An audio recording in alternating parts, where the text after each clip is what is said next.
Hi guys, and welcome back to another fly fishing video. Today you join me at Sportsfish Game Angling Centre here at Haywards Farm. I'm going to be joined by Wychwood's Tom Finney and professional fly fishing guide Tim Joyce. Hopefully we're going to catch a few fish. We're definitely going to have a few laughs. So without further ado, let's get into it.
Well, we've been fishing for about an hour now. Now, all three of us set up with two rods. The first rod was generally for pulling lures, and we would fish one fly. It would be a big lure like a snake or a humongous, and that scored really well for us in the first hour or so. But the day's starting to warm up, and we're turning to our second rod. Now, I've set up with a couple of apps, bloodworm patterns, and I know Tim's put a bung on. And again, we're just continuing to catch as we've adapted to the conditions.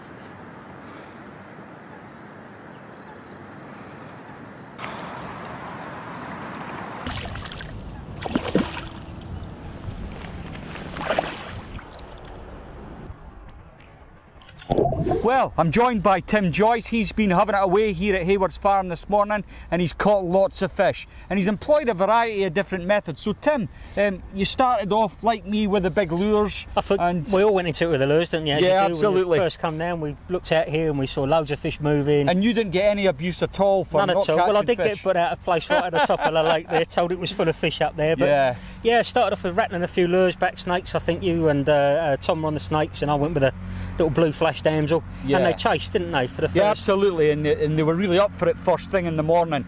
But what we found is me and Tom stopped catching fish because wise old Tim here, what did you do? Well, started getting the fish were just following. They weren't taking. We noticed they were coming short. Crystal clear water, floating lines, you rattle them backwards and forwards, the fish just, they go off of it. Yeah, I think you could definitely tell they were going off, weren't they? So it was time to make a change, so I set up an indicator rod and put a couple of flexi worms under the indicator. So what rod did you set up? The flow. I've got the 10-foot 7-weight flow rod. Oh yeah, I've had a go of that. It's an excellent rod for the money. Do you know what? It's fantastic. It's their entry range rod. It's a lovely mid to tip action, not aggressive at all. Yeah. Perfect for chucking a variety of flies. Great beginner's rod. Yeah, perfect. What I find is if you're just starting out in fly fishing, a softer action rod is much more forgiving with the casting. If you go straight in at the high end, these fast action rods, you've got to get your timing bang on to get the most out of them. So the flow rod really does. The beauty of these rods, as you just said there, is when you've got these softer action, the beginner can feel the rod loading. Yeah. And that's so important in my day-to-day that I do with clients, with beginners. You can put them in the best position in the world to be able to get that rod to load, but until that clicks and they can feel the rod loading, and with a rod like that that's got a lovely soft mid action, they can feel that weight, they can feel that there it is, that's my timings right. You were casting a lovely line, it was flying. Yeah, it can pop out a nice line. They have their limitations, you know, you couldn't put 2 or 3 humonguses on it like you like to fish, but it's perfect for the nymphs and for the little flexi and worms. we're actually casting into the wind at the moment, aren't we? And we're popping out a decent it does line. A great job. Yeah. So you were telling me this year, Tim, the guiding's gone off the scale. That's great news. It's been fantastic this year. I think it's a lot to do with obviously the restrictions post-COVID. People are coming back into the sport. I'm seeing a lot of guys coming back to the sport. Yeah, I'm getting that through the YouTube channel. People saying, "Oh, I'm getting back into it." Reconnecting with it. Folks have got time on their hands. They're not taking the holiday time abroad, so they're taking it at home. Yeah. A few quid in the pocket because they're not travelling, and it's been a tremendous year. And I've seen a lot of families coming into it. Yeah. A lot of kids, which is what we all want to see, doesn't it? Absolutely. We all want to see I mean, youth's the future of fly fishing. If we can't encourage youngsters into it, then places like Haywards Farm here might end up turning into a carp lake, and nobody wants to see that. No, absolutely not. Absolutely not. Well, Tim, we'll get a bite to eat, mate, and then we'll get back to the fishing. Sounds good. Cup of coffee, that's what we need.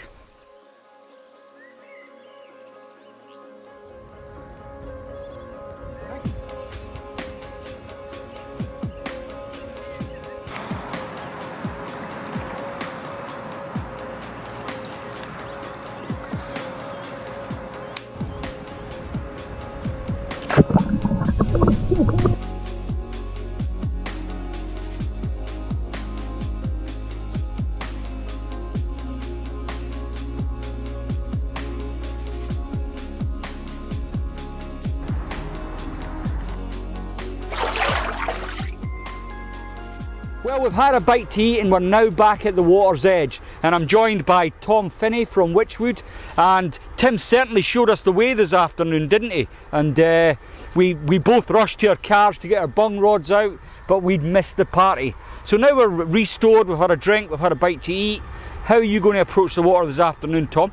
Well, I've actually set up 2 rods now, so I've still got a rod with a fast intermediate. It's getting serious, folks, it's getting serious. Fast intermediate and a barred snake, because that works now. I actually lost a big fish this morning. I watched it swirl, it looked huge. Yeah. We won't think about that, we'll put that But the good news is, Tom, is we didn't laugh when the fish came off quite near the net, did we?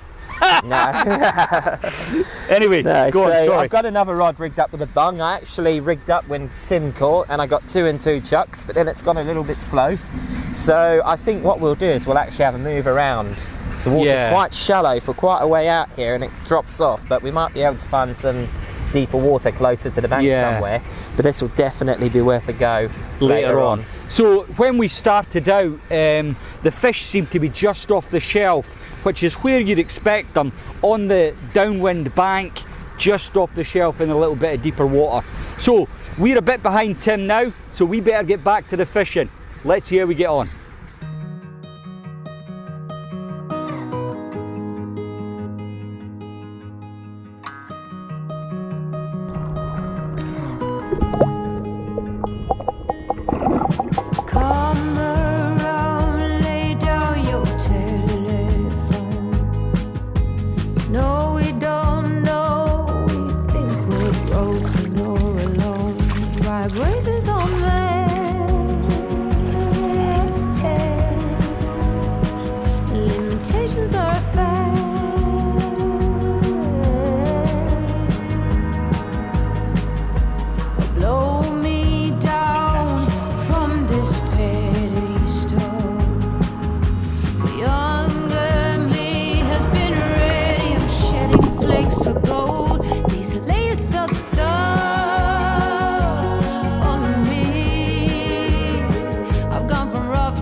Well folks, believe it or not, it's only 1:45 in the afternoon, but I'm going to do the outro to the video now because the light is fading fast. We're in the depths of winter and we don't get too much time to fish. So today I've spent my time in the company of Tom Finney and Tim Joyce, and we've fished a multitude of methods and we've caught plenty of fish, to be fair. I think the secret for us today was fishing the downwind bank. So it's tough going casting into the wind, but it's certainly been rewarding. We've all had reasonable fish. Tom's lost an absolute stotter that he's still shimphing about even now, and hopefully we're going to have another hour or so as the light fades away and we might get something else. Thanks very much for watching the video, and if you're getting value, please subscribe to the channel and give the video a like, and I'll see you all next time.